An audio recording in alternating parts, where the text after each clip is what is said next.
નમસ્કાર ગુજરાતના ખેડૂત મિત્રો, આજના દેશ દુનિયાના અને ગુજરાતના સૌથી મોટા સમાચારની અંદર આપનું હાર્દિક સ્વાગત છે। જી આ મિત્રો, ખેડૂતો માટે કેટલાક મહત્વના સમાચાર આવી રહ્યા છે જે ખરેખર સાંભળી અને તમારા રૂવાટા ઊભા થઈ જશે। તો આખરેકાર આ વિડીયોની અંદર આપણે જાણીએ કે વરસાદને લઈને શું અપડેટ આપવામાં આવી છે।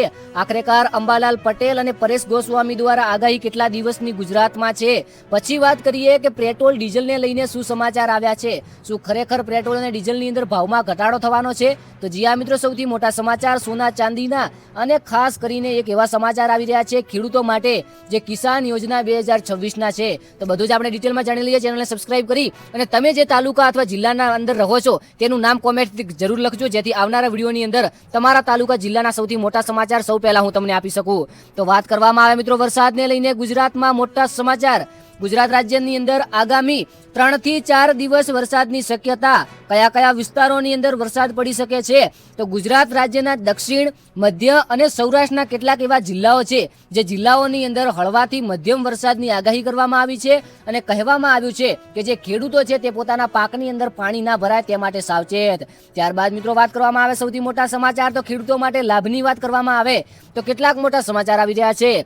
માટી પરીક્ષણ કરાવનાર ખેડૂત યોગ્ય ખાતર વ્યવસ્થાપન અંગે માર્ગદર્શન આપવામાં આવી રહ્યું છે। ત્યારબાદ મિત્રો ફુવારાને લઈને સૌથી મોટા સમાચાર। જી આ મિત્રો, જે પણ ટપક ફુવારા વાપરે છે એટલે કે મિની ફુવારા વાપરે છે તેમના માટે એક સૌથી મોટા સમાચાર છે। તો ટપક સિંચાઈ અને સ્પ્લિંકલર સહાય યોજના હેઠળ અરજી પ્રક્રિયા ચાલુ છે। ત્યારબાદ એકવાર ફરીથી મિત્રો વાત કરવામાં આવે તો ખેડૂતોને અપીલ કરવામાં આવી છે, વાવેતર, ખાતર અને દવાના જે તમામ બિલ છે એ બિલ સાચવીને રાખજો, કારણ કે મોટો લાભ મળી શકે છે। વિવિધ સરકારી યોજનાઓનો લાભ મેળવવામાં સરળતા રહે છે। ત્યારબાદ મિત્રો એકવાર ફરીથી આપણે સમાચારની અંદર વાત કરીએ તો કપાસના પાકમાં ગુલાબી ઈયળનો ખતરો। જે પણ ખેડૂત મિત્રો કૃષિ વિભાગ કપાસના ખેતરોમાં નિયમિત દેખરેખ રાખવા અને જીવાત દેખાય તો તાત્કાલિક નિયંત્રણ કરવાની અપીલ કરી છે। ત્યારબાદ મિત્રો મગફળીના વાવેતરમાં તેજી। સારા વરસાદ બાદ અનેક જિલ્લાઓમાં મગફળીના વાવેતરમાં વધારો નોંધાયો છે। ત્યારે સૌથી મોટા સમાચારની વાત કરીએ તો ડાંગરના રોપણીમાં કાર્ય ઝડપ।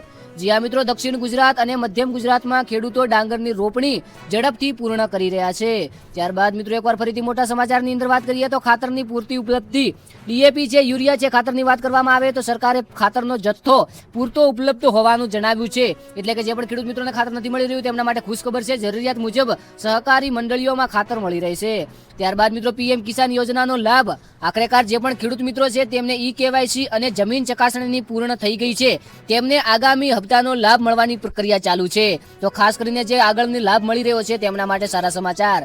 એકવાર ફરીથી કુસુમ યોજના। સોલાર પંપ માટે અરજી કરનાર ખેડૂતોને જરૂરી દસ્તાવેજો સમયસર સબમિટ કરવાની સલાહ આપવામાં આવી છે। ત્યારબાદ મિત્રો વાત કરવામાં આવે પાક વીમા યોજનાને લઈને એકવાર ફરીથી સમાચાર આવી રહ્યા છે। ખેડૂતોને પાક વીમા માટે અરજી કરવાની છેલ્લી તારીખ પહેલા નોંધણી પૂર્ણ કરવા અપીલ કરવામાં આવી છે। હવે વાત કરીએ પશુપાલકો માટે મોટી રાહત। જે પણ પશુપાલકો કરી રહ્યા છે તેમના માટે સૌથી મોટા સમાચાર।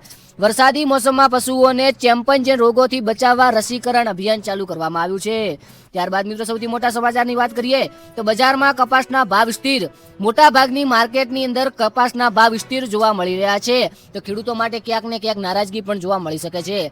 વાત કરીએ પેટ્રોલ ડીઝલને લઈને સૌથી મોટા સમાચાર શું આવી રહ્યા છે તો પેટ્રોલના ભાવમાં કોઈ મોટો ફેરફાર નથી થઈ રહ્યો। હાલમાં સમાચાર આવી રહ્યા છે કે જે નાયરા કંપની છે, નાયરા પેટ્રોલ પંપ છે, તેના પર 5 રૂપિયા પેટ્રોલમાં ઓછા થયા છે અને 2 થી 3 રૂપિયા ડીઝલની અંદર પણ ઓછા થયા છે। તો મિત્રો વાત કરવામાં આવે તો ખેતીના ખર્ચમાં હાલ કોઈ મોટો વધારો નથી એવું કહેવામાં આવ્યું છે, કારણ કે પેટ્રોલ ડીઝલના ભાવમાં વધારો નથી થયો।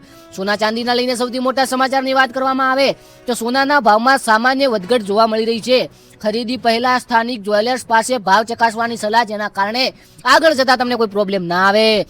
ત્યારબાદ એકવાર મિત્રો ખેડૂતોનો લાભ વિશે વાત કરીએ તો માટી પરીક્ષણ કરાવનાર ખેડૂતોને યોગ્ય ખાતર વ્યવસ્થાપન અંગે માર્ગદર્શન આપવામાં આવી રહ્યું છે। હવે મિત્રો એકવાર ફરીથી મિત્રો વાત કરવામાં આવે તો તમને ટપક સિંચાઈ અને સ્પ્લિંકલર સહાય યોજના વિશે હું માહિતી આપી દીધી છે। કૃષિ યુનિવર્સિટી દ્વારા વરસાદી પાક માટે નલી સલાહ આપવામાં જાહેર કરવામાં આવી છે। ત્યારબાદ મિત્રો શાકભાજી ઉત્પાદકો ખેડૂતોને નિયંત્રણ માટે નિયમિત નિરીક્ષણ કરવાની સલાહ।